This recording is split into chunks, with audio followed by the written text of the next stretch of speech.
2019년 7월 18일 일본 교토에서 일어난 전대미문의 방화 테러 사건. 교토 애니메이션 방화 사건의 전말을 지금부터 이야기합니다.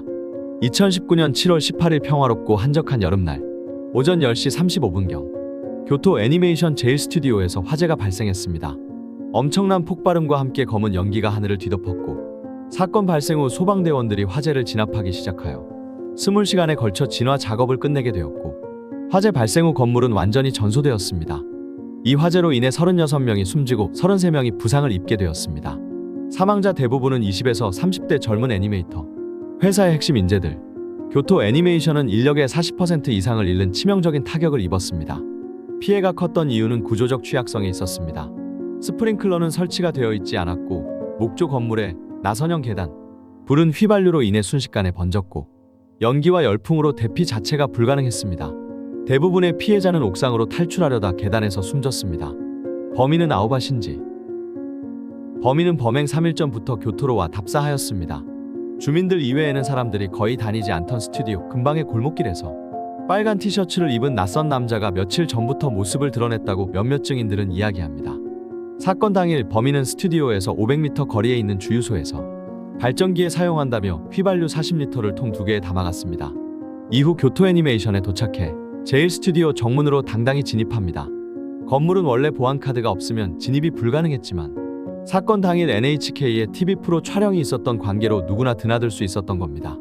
범인은 건물 안으로 들어와서 죽어라 라고 외치며 10리터 가량의 휘발유를 뿌리고 불을 질렀습니다. 그 불은 순식간에 건물 전체를 삼켰고 휘발유를 뿌리는 과정에서 범인의 몸과 옷에 묻어 불이 붙게 되자 놀라서 건물 밖으로 뛰쳐나가 도주하게 됩니다.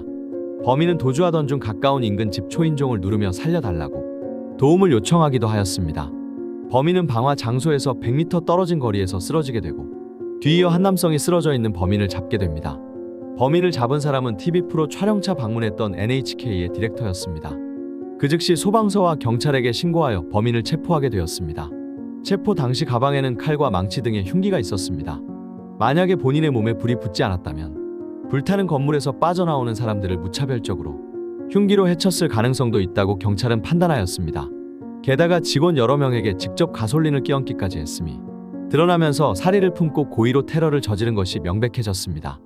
당초 경찰의 발표에 따르면 피의자의 생명에 이상은 없다고 하였으나 이후 다시 발표된 바에 따르면 얼굴, 가슴, 손, 발 등 광범위하게 심한 화상을 입은 상태로 교토 시내의 병원에서 치료를 받다 닥터 헬기 편으로 교토에서 오사카에 있는 대학병원으로 이송되어 수술을 받게 되었다고 전해졌습니다. 수술 후 피의자를 수술했던 주치의 말에 따르면 3도 화상을 입어 전신 90%의 화상을 입었다고 했습니다. 예측 사망률이 97% 이상에 달했지만 주치의는 그를 죽음으로 도망치게 만들지 않겠다는 일념으로 4개월 동안 필사적으로 치료해 살려냈다고 합니다. 보통 중증 화상 치료에는 기부받은 시신의 피부를 이용하지만 수십 명을 사상시킨 피의자에게 피부를 기부할 사람이 없었기 때문에 자기 피부에서 배양한 피부나 인공 피부를 이용해 치료를 하였습니다. 범인은 2020년 5월 27일에 치료를 마치고 경찰에 체포돼 구속되었습니다.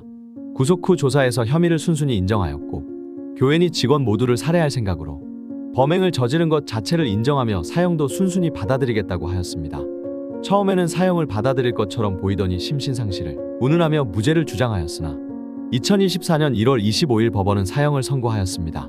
피고인은 판결에 불복하여 항소를 하였지만 법원에선 항소를 취하함으로써 사형 판결이 확정되었습니다. 이 사건 이후 업계인들과 그 외 유명인들 일본 국민들이 추모를 이어갔습니다. 쿄애니 사장은 훼손된 건물을 철거하고 공원이나 추모비들을 설치하겠다고 전했습니다. 이번 사건은 단순한 방화가 아닌 예술과 열정을 짓밟은 비극의 테러였습니다. 당신들이 만들어낸 아름다운 이야기들을 잊지 않겠습니다. 영상을 끝까지 시청해주셔서 감사합니다. 이 영상이 의미 있다고 생각하셨다면 구독과 좋아요, 댓글로 함께 의견을 나눠주세요.